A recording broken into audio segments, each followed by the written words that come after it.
Assalamualaikum warahmatullahi wabarakatuh. Hai para pencinta catur dan para catur mania, selamat datang kembali di Legenda Catur Dunia. Kita kembali ke Spanyol kawan. Coba kita tengok lagi pemain-pemain kita yang lagi bermain di sana di babak ke-7 tadi malam. Dan coba kali ini kita intip permainan dari si cantik Medina Aulia yang tadi malam di babak ke-7 bertemu dengan perwakilan atau pemain asal Belanda, Lucas van Forests, adiknya Jordan van Forests. Tadi malam ada yang menarik di babak ke-7 di meja 21 kawan. Grandmaster Susanto Megaranto bertemu dengan Muhammad Lutfi Ali senegara. Mereka bermain remis tadi malam. Oke, sekarang kita menuju ke meja 14 di mana di situ ada Medina bertemu dengan Grandmaster Lucas van Forests, adik dari Jordan van Forests.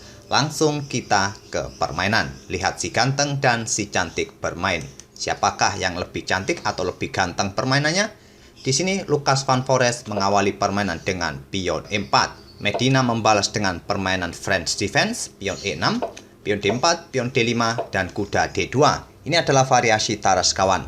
Memainkan kuda ke petak D2 dengan variasi taras ini untuk mencegah hitam bermain dengan variasi pin atau variasi Winawer. Di sini kawan ada beberapa langkah pilihan bagi kalian jika pegang hitam untuk merespon langkah kuda ke D2 ini. Langkah utama pilihan adalah pion C5 disusul kuda F6, disusul gajah E7, dan pertukaran pion. Jika kalian memilih langkah pion C5 kawan, prosentase kemenangan bagi hitam adalah 20%, putih mendapatkan 30%, dan kebanyakan 50% berakhir miss.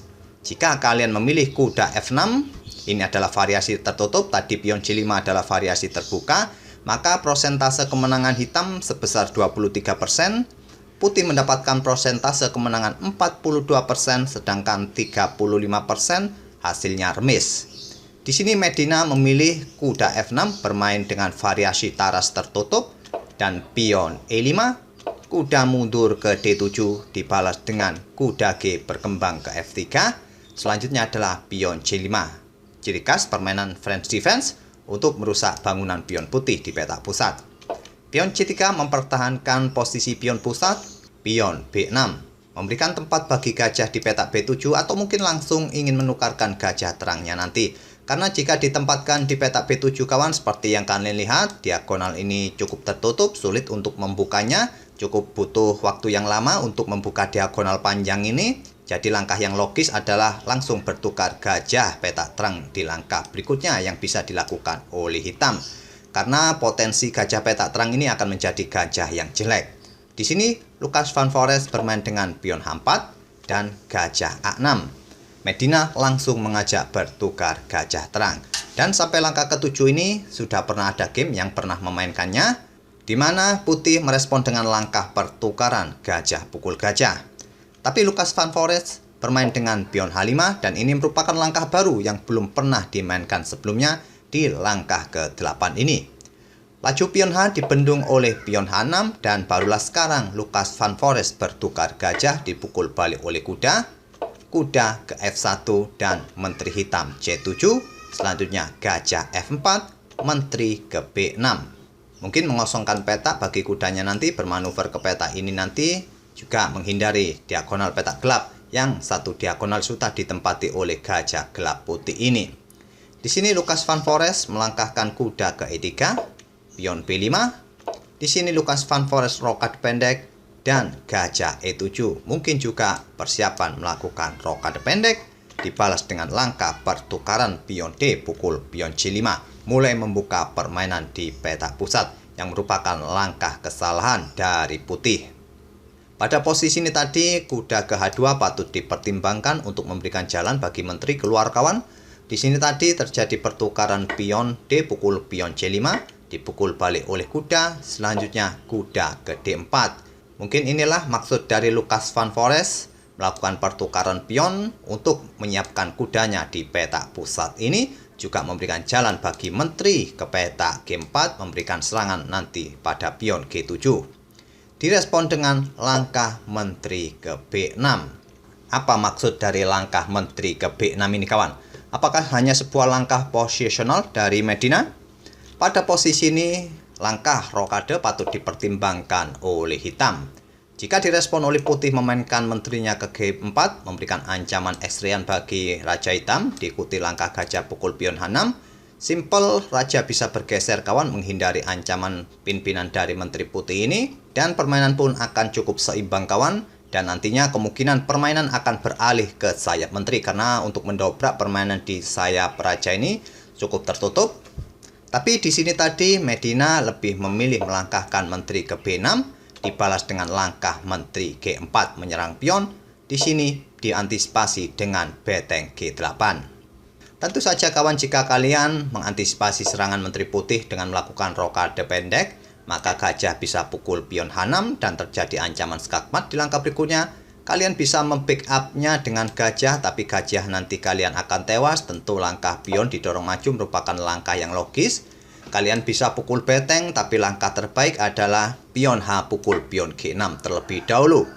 Dan selanjutnya memberikan discover check di langkah berikutnya. Dan ancamannya juga ancaman cukup serius, posisi Raja Hitam nanti akan terbuka. Jadi langkah yang logis dari Medina, menggeser betengnya melindungi pion G7. Dibalas dengan langkah beteng F bergeser ke D1 dan pion G5. Mengancam gajah, gajah mundur ke H2. Jika kalian memukulnya menggunakan end pasen, maka akan memberikan kesempatan bagi beteng hitam menyerang menteri, juga memberikan pressure bagi pion G2 nanti. Oleh karena itu, langkah yang bagus gajah mundur dan dibalas dengan langkah rokade panjang. Medina persiapan melakukan serangan nanti lewat sayap raja. Dan Lucas Van Foreest membalas dengan pion B3, mengontrol peta A4. Juga opsi kedepannya memberikan dukungan bagi pion A4-nya nanti untuk membuka lajur-lajur di sayap menteri ini. Sekarang giliran Medina melangkah. Tapi sebelum kita lihat langkah apa yang diperbuat oleh Medina, di langkah ke-19 ini posisi putih menunjukkan dalam posisi yang lebih bagus daripada hitam. Bisa kalian lihat pada indikator yang ada di sebelah kanan papan. Tapi apa yang membuat putih mempunyai keunggulan di sini kawan? Coba kita otak-atik sedikit atau analisa sedikit positioning bidak di atas papan. Di sini kelebihan putih adalah dalam penguasaan ruang kawan, mempunyai pion di peta E5, menguasai peta-peta gelap ini, menjadikan pion hitam ini menjadi pion yang menggantung, pion yang lemah. Juga keberadaan pion di lajur H menghentikan laju pion kawan agar tidak bisa didorong ke depan, menguasai atau mengontrol peta terang peta G6. Juga posisi kudanya berada di peta pusat, peta D5 memberikan pressure bagi pion E6 dengan bantuan menteri tentunya. Tentu pion F ini sulit untuk didorong kawan karena pion ini akan menjadi lemah, bisa disikat nanti oleh kuda.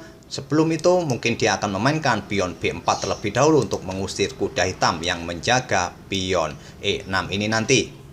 Dan opsi berikutnya bagi putih juga dengan mudah kawan untuk membuka beberapa lajur di sayap menteri ini nanti dengan mendorong beberapa pionnya di sayap menteri. Mungkin itulah sedikit gambaran yang saya dapat dari posisi kedua bidak-bidak di atas papan ini yang bisa memberikan keunggulan bagi putih. Sekarang giliran Medina melangkah. Di posisi ini dia kurang lebih berpikir selama 7 menit kawan.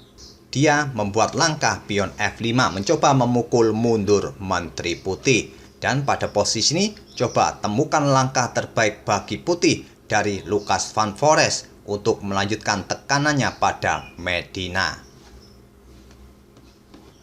Apakah sudah ketemu kawan langkah terbaik putih pada posisi ini untuk melanjutkan tekanan? Apakah kalian menemukan langkah kuda pukul pion F5 menggunakan kuda E atau kuda D?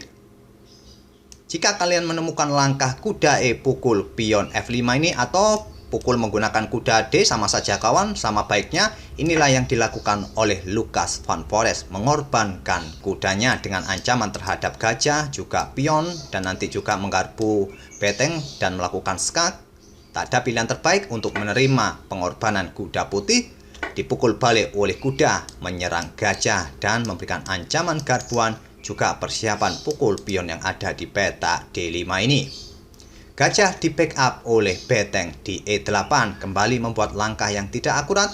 Langkah menteri ke peta E6 sedikit lebih baik kawan, dan di sini Lucas Van Foreest ambil pion D5. Sudah jelas Lucas Van Foreest mengorbankan kudanya mendapatkan kompensasi 3 pion hitam dan permainan sudah mulai terbuka kawan. Di sini menteri bergerak ke E6, mengancam beteng di backup oleh saudaranya di D1, dan beteng G bergerak ke F8, memberikan pressure bagi kuda. Kuda pukul gajah E7 skak, dipukul balik oleh beteng menteri ke B4, memberikan pressure bagi pion B5, juga memberikan pressure bagi kuda yang ada di peta C5 ini. Kuda menghindar ke A6, mengancam menteri ke D4. Jika menteri ini ambil pion, maka ancaman garbuan kawan. Oleh karena itu, menteri bergeser ke peta D4, dibalas dengan kuda ke B6, mengancam beteng.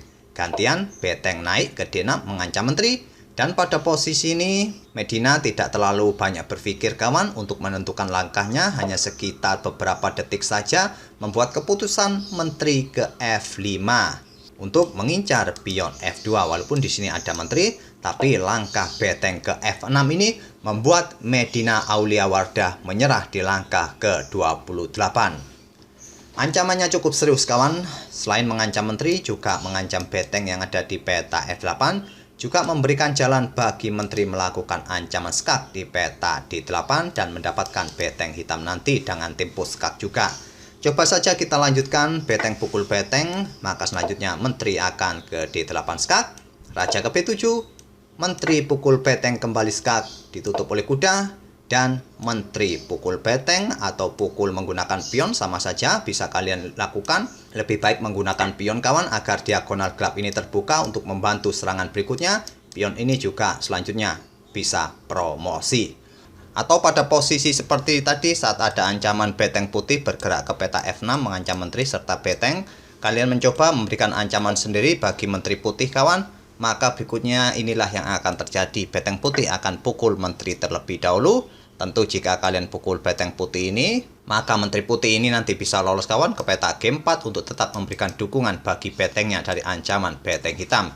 Jadi beteng hitam akan pukul menteri putih, beteng putih akan pukul beteng hitam di F8 dengan tempo skak, raja bergeser, dan beteng pukul beteng bisa dilanjutkan oleh putih. Dan dengan komposisi seperti ini pun kalian akan tetap kalah kawan. Melawan sepasang beteng plus 1 gajah, kalian hanya punya sepasang atau 2 ekor kuda saja. Oleh karena itulah pada posisi beteng digeser ke peta F6 ini, Medina Wardah Aulia pun langsung menyerah di langkah ke-28. Itulah kawan permainan si cantik dari Medina Wardah Aulia dikalahkan oleh si ganteng Lucas Van Forest. Semoga permainan dari kedua pemain bisa menghibur kalian di pagi ini dan memberikan gambaran dalam permainan French Defense variasi taras tertutup, dan kita akan bertemu di video-video berikutnya. Terima kasih. Wassalamualaikum warahmatullahi wabarakatuh.